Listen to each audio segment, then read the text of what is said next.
Yeah, all praises to Yahweh Bashem Yahweh Shai, Bahashem Howard Kakadash, the waters to our apostles and elders here at Great Millstone. Shalom to the hopefully elect Khan. So, Elder Pastor Hall was watching a lesson put up by IUIC, and they covered this list that was put up. I don't know the details of it, but I assume they got it from Esau Edom.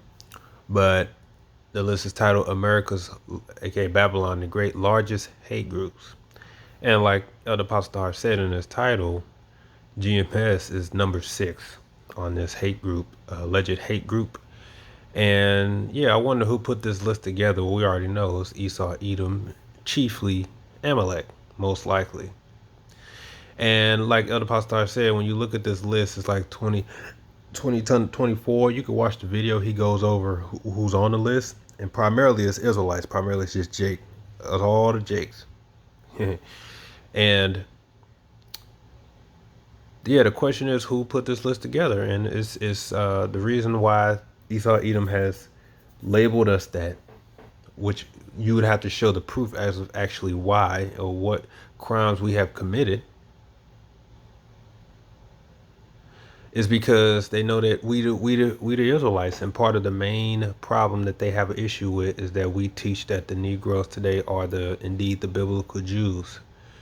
That's the main issue. That's how you know it's chiefly Amalek behind this, because when you teach that the Negroes are the biblical Jews, then by default, you are teaching Jacob and Esau, and by default, you are teaching who are the Edomites, who are the people who today call themselves that, and indeed they are the Edomites. Their own scholars admit it. Even in their encyclopedia, it says modern Edom. Is it modern Edom? Yeah, or it goes, no, it says modern Jewry is Edom. So they're acknowledging that they are the Edomites, the Ashkenazi, during the 7th century. The Ashkenash, how they came out, and how prior to them knowing the Bible, it was John Hyrcanus who was a Maccabean, who was an Israelite from the tribe of Judah, forced them to follow our customs. So during that time, they took it upon themselves to call themselves, but they weren't actually the people, right? So how is it that GMS gets on this alleged so-called hate group? Well, it's because we understand that part of our walk is that we have to bear being wrongfully convicted, and we also have to bear being wrongfully labeled, just as Yahweh Shah was. And we just talked about this at camp, so I wanted to bring it out briefly. The Yahweh Shah talked about the parable of the sowers, right? Matthew chapter 13, verse 3 says, And he spake many things unto them in parables, saying, Behold, a sower went forth to sow.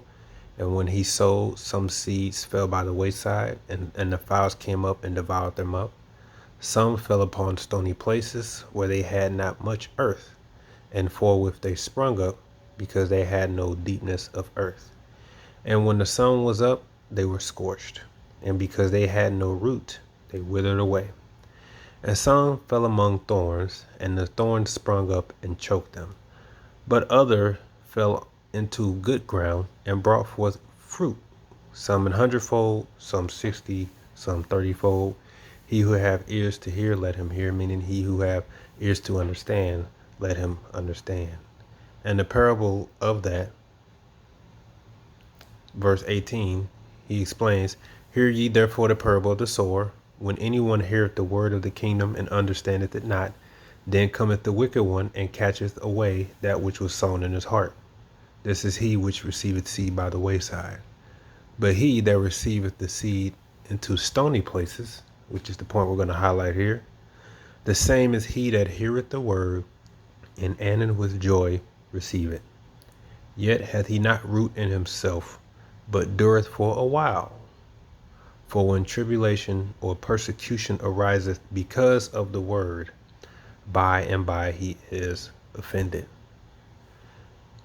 So according to the parable, you're going to have Israelites right now who are in the camps, call themselves Israelites. They're going out there teaching. They're teaching our people that they're Israelites, but they're not fully rooted in this truth. They haven't truly ate the whole roll because they don't understand what it is that they are subject to. A good easy explanation as to know what you're subject to. You just look at everything that Yahweh Shai had to suffer. We're subject to the same things. We are susceptible to the same things. We are not excluded in any way. The Lord was hated of his own household, his own kinsmen, his own people. It's going to be the same. The Lord was betrayed by his own close brethren, the closest people to him. It's going to happen. The Lord was outcasted, ostracized, slandered, and even lost his life and labeled a sinner when he was not. All that's part of it. All of it is part of it. So when you're going to have Israelites who are not going to be okay with being falsely labeled something that they know they're not. And you have to look at the time you're in, and you have to look at what are these sentences or these accusations that can be used against you to be justified by the system to throw you in court or to lock you up. Well, in this world, the worst thing you can be called is a terrorist, especially on this side of the world. That is, they already have it in place that if you are considered that, then you have no rights. They have the ability to lock you up. You don't have due process. They can do whatever they want to you.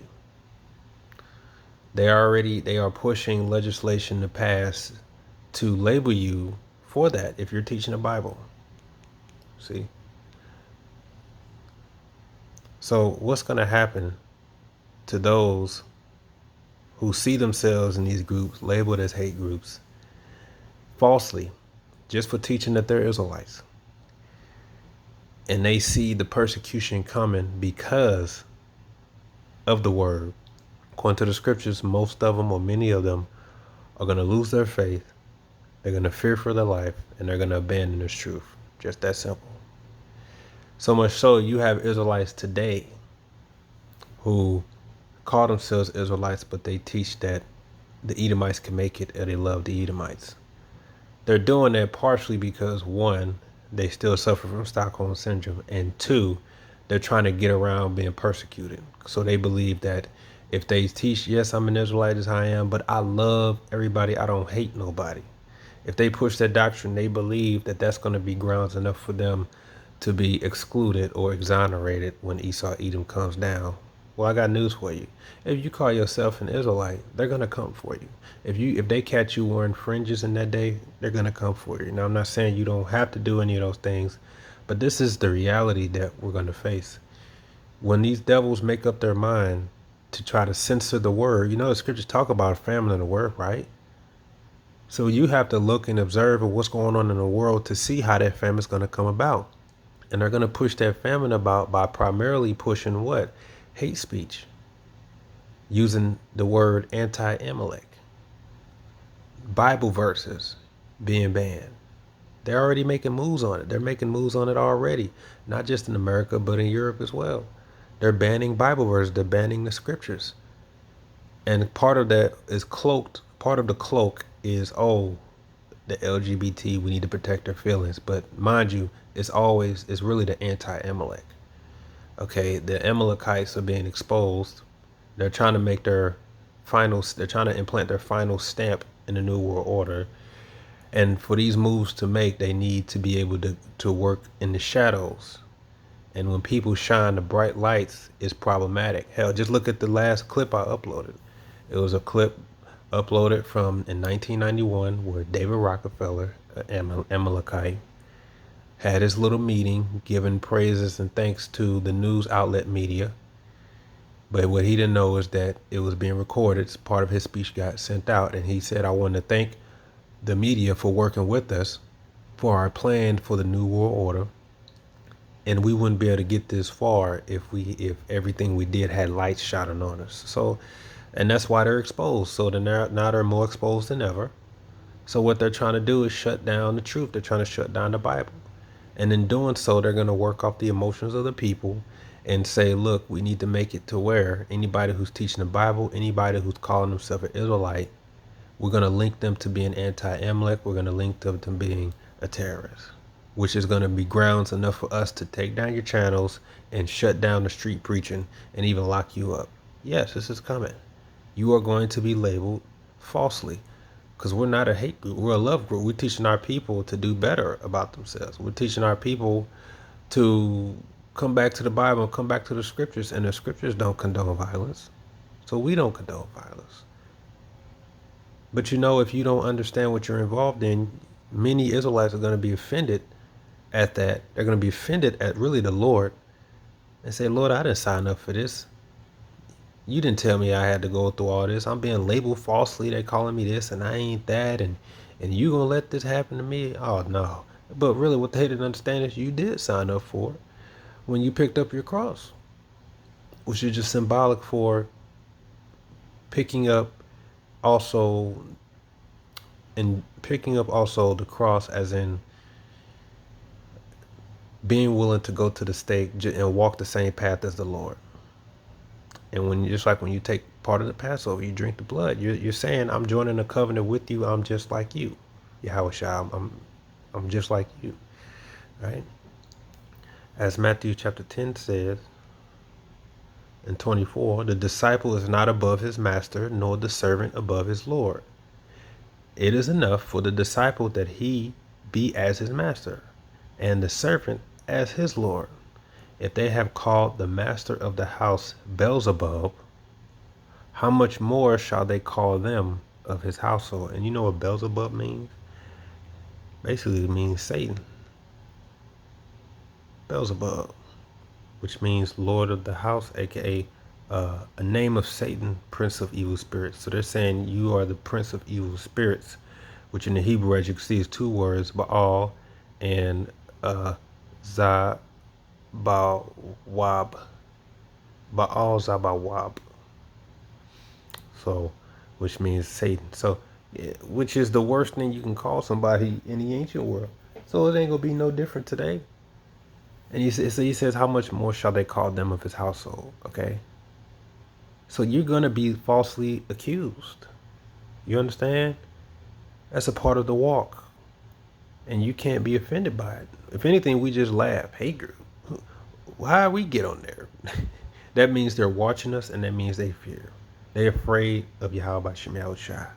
It's not you that they fear. It's Yahweh Shem Yahushua, the truth coming out. You understand? Because in the instant you can change your viewpoint, just like many will, they'll deny Yahushua in that day.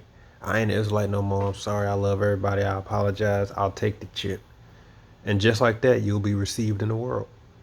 So it's not you personally, it's what you believe in and what you stand for. And if you stand for the truth, that means you stand for Yahweh B'Shem Yahushua, which means you're going to be hated by all men for his sake.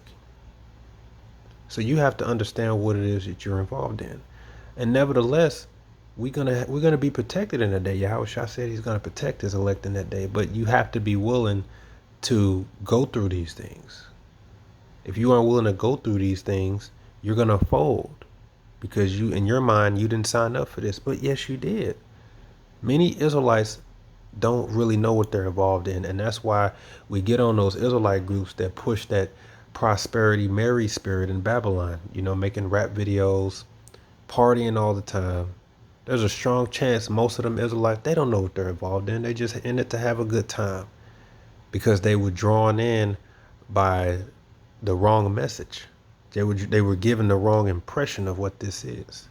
So when it actually comes, best believe they're going to backstab. They're going to betray one another. When Esau actually touched them, because you know everybody's a gangster until Esau touch you, right? People talk about rap music and they talk about shooting this and shooting that until Esau finally catch them. Then it's please let me go. Please, I'm sorry. Because they ain't really realized what they're involved in. Now they're actually looking at doing time. They're willing to sell everybody on the block out, cause they don't know what they're involved in, man. It ain't gonna be no different when Esau Edom start coming down. He says, fear them not, therefore, for there is nothing covered that shall not be revealed, and hid that shall not be known. Right. So it's all gonna come to light anyway. They just don't want it to come to light. And the best way they believe, the only tactic they know how to silence somebody is to falsely accuse them, falsely label them, so they can be justified in passing legislation to run up on you, lock you up, etc. When they want to invade a sovereign country, they have to plant and falsify evidence so that they can be justified to the world to going over there and do what they want to do anyway. So we already know, as much as we go out and we teach the scriptures, we already know that they're going to plant or show some type of evidence to get what they want. That's how the devil operates. So you're going to have agents, you're going to have false brethren set up to try to paint us as bad. But you know what we do? We're just going to stick to, just like what Yahweh did, just stick to the scriptures. We're going to let our scriptures be our defense. That's it. And I definitely want to end it off on Isaiah chapter 13. So you need to examine yourself, and you need to make sure that you are fully grounded and settled in this thing. Or do you have the wrong impression? Or are you just looking to have an Israelite life on this side with peace and prosperity and, keeping the laws, and we just going to do what we got to do and build our own business and all that? Is that what you're thinking of? Or are you really building up your faith and your spirit to be protected and to be able to stand when the evil times come, which are very near? You have to know what you are involved in. That's why Yahweh talked about counting the costs and pray in the areas that you're weak. And in your life, you're going to go through some scares. You're going to go through some sudden scares. You may, maybe fear that you're going to lose your job, your home, maybe a loved one. And you may not, right? But you'll just have that scare. Examine yourself. Did you still have faith? Okay, and if you see any weak points, you pray to the Lord for strength in that area. See? Isaiah chapter 13 says, "The burden of Babylon, which Isaiah the son of Amos did see, lift ye up a banner upon the high mountains, exalt the voice unto them, shake the hand, that they may go into the gates of the nobles." So you know what that means when it says lift ye up a banner upon the high mountains? Mountains also represent people. This banner is this truth. So lift up the truth, teach the truth, exalt the voice unto them, shake the hand, meaning rebuke, reprove, correct, prophesy. It says that they may go into the gates of the nobles. So this word eventually is going to make it way to the gates of the nobles. The gates of the nobles represents the leadership. Because the gates, when you walk into a gate, good example is Abraham. Before he walked in there with Sarah, what did he say? Look, you're my sister, okay? Because when you walk through the gates of a country or a land, the king or the leader knew about it. That's why Sarah's beautiful countenance and her looks made her way to the king. The king knew about Abraham and Sarah, so he inquired of her, and that happened twice. It even happened with Isaac. So because when you make your way somewhere, the leader knows, the leader inquires, because what's your I'm looking to buy some land, or I'm just traveling and all that. It all makes its way to the leader. He knows everybody. So when this truth goes out, it's making its way towards the leaders of this wicked ass society. They studying us and they watching us. So that shows you that this word has reached the gates of the nobles. So make sure you fully grounded and settled in this truth. Okay, just keep teaching the word. Like Apostle said, no need to get carnal or talk about ad hominems and tax, because right now we know the eyes are on us. And you see the word of prophecy. You see what's really cutting these people. It's the sword of the word, sword of the Lord, which is the word, as Ephesians 6 tells you. This is all we need. This is how we're getting the job done. See, we don't need no arms and weapons or anything like that. You know what I'm saying? And I may do follow up on that topic, right? So with that, shalom.